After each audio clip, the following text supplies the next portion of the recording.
হযরত জাফর ইবনে আবি তালিব রাদিয়াল্লাহু তাআলা আনহু-এর জীবনী পার্ট 2। পাদ্রীর কথায় বাদশাহ দারুণভাবে ক্ষুব্ধ হলেন। বললেন, আল্লাহর কসম, তা হতে পারে না। তাদের প্রতি যে অভিযোগ আরোপ করা হচ্ছে সে সম্পর্কে তাদের জিজ্ঞাসাবাদ না করা পর্যন্ত একজনকেও আমি সমর্পণ করব না। সত্যি তারা যদি এমনই হয় যেমন দু ব্যক্তি বলছে, তাহলে তাদেরকে সমর্পণ করব। তা না হলে তারা যতদিন আমার আশ্রয়ে থাকতে চায় আমি তাদেরকে নিরাপত্তার সাথে থাকতে দেব। উম্মু সালামা বলেন, অতঃপর নাজ্জাশী আমাদেরকে ডেকে পাঠালেন তার সাথে সাক্ষাতের জন্য। যাওয়ার আগে আমরা সকলে এক স্থানে সমবেত হলাম। আমরা অনুমান করলাম নিশ্চয়ই বাদশাহ আমাদের নিকট আমাদের দিন সম্পর্কে জিজ্ঞাসা করবেন। তাই আমরা সিদ্ধান্ত নিলাম আমরা যা বিশ্বাস করি তা প্রকাশ করে দেব। আর সবার পক্ষ থেকে জাফর ইবনে আবি তালিব কথা বলবেন, অন্য কেউ কোনো কথা বলবেন না। উম্মু সালামা বলেন, অতঃপর নাজ্জাশীর নিকট গিয়ে দেখতে পেলাম তিনি তার সকল পাদ্রীদের ডেকেছেন। তারা তাদের বিশেষ অভিজাত পোশাক পরে সাথে ধর্মীয় গ্রন্থসমূহ মেলে ধরে বাদশার ডান ও বাম দিকে বসে আছে।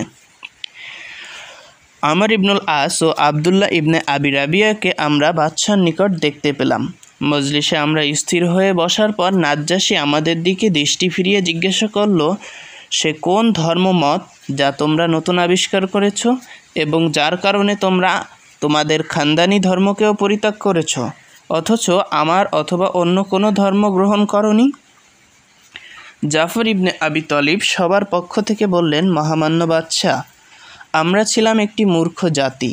মূর্তির উপাসনা করতাম, মৃত জন্তু ভক্ষণ করতাম, অশ্লীল কার্যকলাপে লিপ্ত ছিলাম, আত্মীয়তার বন্ধন ছিন্ন করতাম এবং প্রতিবেশীর সাথে অসৎ ব্যবহার করতাম। আমাদের সবলরা দুর্বলদের অধিকার থেকে বঞ্চিত করত। আমরা ছিলাম এমনই এক অবস্থায়। অবশেষে আল্লাহ তাআলা আমাদের নিকট একজন রাসূল পাঠালেন। আমরা তার বংশে সততা, আমানতদারিত্ব, পবিত্রতা ইত্যাদি সম্পর্কে অবহিত। তিনি আমাদেরকে আল্লাহর দিকে আহ্বান জানালেন যেন আমরা তার একত্বে বিশ্বাস করি, তার ইবাদত করি এবং আমরাও আমাদের পূর্বপুরুষরা যেসব গাছ, পাথর ও মূর্তির পূজা করত তা পরিত্যাগ করি। তিনি আমাদের নির্দেশ দিলেন সত্য বলার, গচ্ছিত সম্পদ যথাযথ প্রত্যাবর্তনের, আত্মীয় বন্ধন অক্ষুণ্ণ রাখার, প্রতিবেশীর সাথে সৎ ব্যবহার করার, হারাম কাজ ও অবৈধ রক্তপাত থেকে বিরত থাকার। তাছাড়া অশ্লীল কাজ, মিথ্যা বলা, ইয়াতিমের সম্পদ ভক্ষণ করা ও নিষ্কলুষ চরিত্রের নারীর প্রতি অপবাদ দেয়া থেকে নিষেধ করলেন।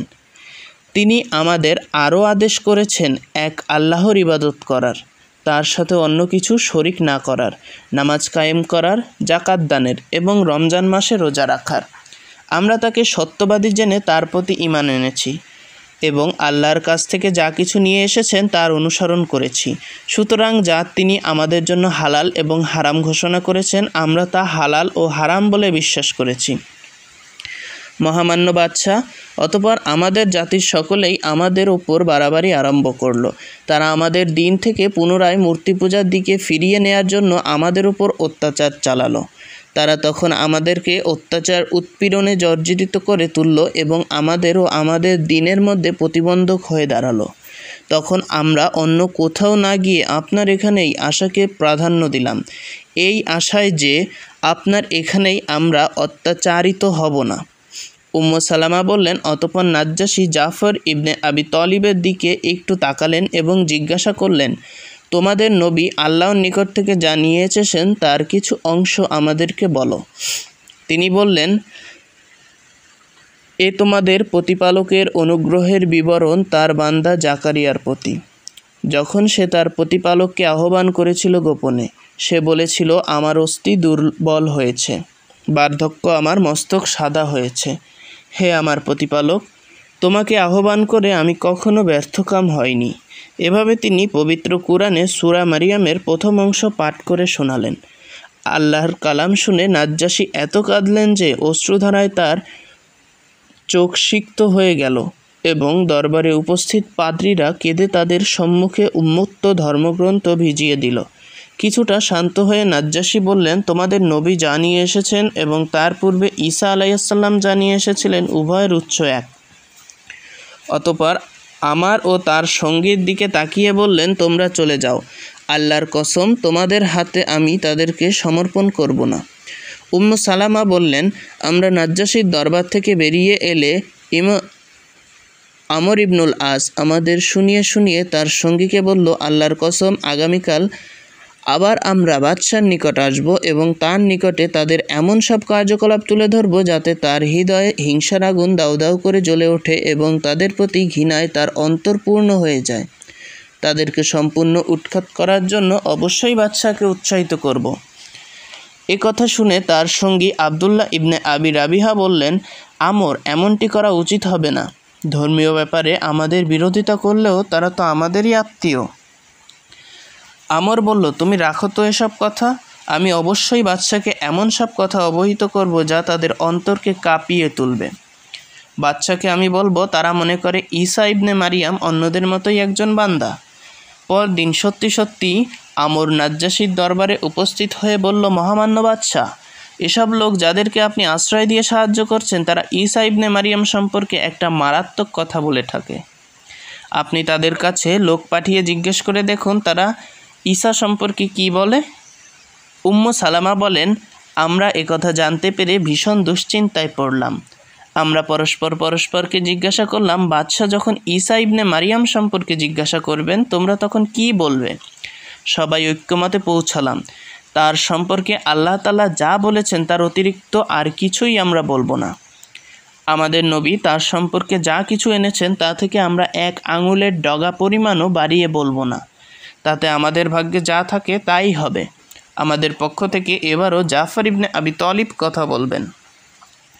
নাজ্জাশী আমাদের ডেকে পাঠালেন। আমরা তার দরবারে উপস্থিত হয়ে দেখতে পেলাম পাদ্রীরা পূর্বের দিনের মতো একই বেশভূষায় বসে আছে। আমর ইবনুল আস তার সঙ্গী সেখানে উপস্থিত হতেই বাদশাহ তাদেরকে জিজ্ঞাসা করলেন, ঈসা ইবনে মারিয়াম সম্পর্কে তোমরা কি বলে থাকো? জাফর ইবনে আবি তালিব রাদিয়াল্লাহু তাআলা আনহু বললেন, আমাদের নবী তার সম্পর্কে যা বলেন তার অতিরিক্ত আমরা কিছুই বলি না। তিনি কি বলে থাকেন? তিনি বলেন, তিনি আল্লাহর বান্দা ও তার রাসূল। তিনি তার রুহু ও কালাম যা তিনি কুমারী ও পবিত্র মরিয়মের প্রতি নিক্ষেপ করেছেন। জাফরের কথা শুনে নাজ্জাশী হাত দ্বারা মাটিতে আঘাত করতে করতে বলল, আল্লাহর কসম, ঈসা ইবনে মারিয়াম সম্পর্কে তোমাদের নবী যা বলেছেন তা একটি লোম পরিমাণও অতিরঞ্জন নয়। এ কথা শুনে নাজ্জাশীর আশেপাশে উপবিষ্ট পেট্রিকরা তাদের নাসিকা ছিদ্র দিয়ে ঘৃণাসূচক শব্দ বের করল। বাদশাহ বললেন, তা তোমরা যতই ঘৃণা করো না কেন? তারপর তিনি আমাদের দিকে তাকিয়ে বললেন, যাও, তোমরা স্বাধীন ও নিরাপদ। কেউ তোমাদের গালি দিলে বা কোনো রূপ প্রতিবন্ধকতা সৃষ্টি করলে তার বদলা নেওয়া হবে। আল্লাহর কসম, আমি সোনার পাহাড় লাভ করি, তার বিনিময়েও তোমাদের কারো উপর সামান্য বিপদ আপাতিত হোক, এটা আমি চাই না। এরপর তিনি আমর ও তার সঙ্গীর দিকে ফিরে বললেন, এ দু ব্যক্তির উপঢৌকন তাদেরকে ফেরত দাও, আমার সেগুলির প্রয়োজন নেই। জাফর ইবনে আবি তালিব এরপর মদিনায় চলে এলেন। মদিনায় চলে আসার পরে কিছুদিন কেটে গেল। অষ্টম হিজরির প্রথম দিকে সিরিয়ার রোমান বাহিনী আক্রমণের জন্য রাসূল সাল্লাল্লাহু আলাইহি সাল্লাম সেনাবাহিনী প্রস্তুত করলেন। মুসলিম বাহিনী জর্দার সিরিয়ার সীমান্তের মুতা নামক স্থানে পৌঁছে দেখতে পেল 1,00,000 রোমান সৈন্য তাদের মোকাবিলার জন্য প্রস্তুত। সেখানে তারা ঘাঁটি গেড়ে বসে আছে। এই যুদ্ধের জন্য 3 জন সেনাবাহিনীকে প্রস্তুত করা হলো। 3 জন সেনাপ্রধানের দায়িত্ব ছিল একজনের মৃত্যুর পর বা আহত হওয়ার পর অন্যজন তার দায়িত্ব পালন করবেন। এখানেও হযরত জাফর ইবনে আবি তালিব রাদিয়াল্লাহু তাআলা আনহু ছিলেন একজন। হযরত জাফর ইবনে আবি তালিব রাদিয়াল্লাহু তাআলা আনহু ছিলেন এ যুদ্ধের দ্বিতীয় সেনাপতি। এ যুদ্ধে তিনি মুসলমানদের ঝান্ডা উপরে তুলে রাখেন। এমনকি তার ডান হাতে যখন ঝান্ডা ছিল, হঠাৎ শত্রুর আঘাতে ঝান্ডাটি পড়ে যায়। ঝান্ডাটি তার অন্য হাতে অর্থাৎ বাম হাত দিয়ে সে উঁচু করে রাখেন। যখন শত্রুদের আঘাতে তার বাম হাতটিও পড়ে যায়, তখন তিনি তার 2 হাতের কর্তনের দেওয়া অংশগুলো দিয়ে সেই ঝান্ডা ধরে রাখার চেষ্টা করেন এবং ধরে রাখেন। পরবর্তীতে তার পরবর্তী সেনাপতি অস্ত্রটি তুলে না নেওয়া পর্যন্ত সে তার সমস্ত চেষ্টা করেন সেই ঝান্ডা উপরে তুলে রাখার।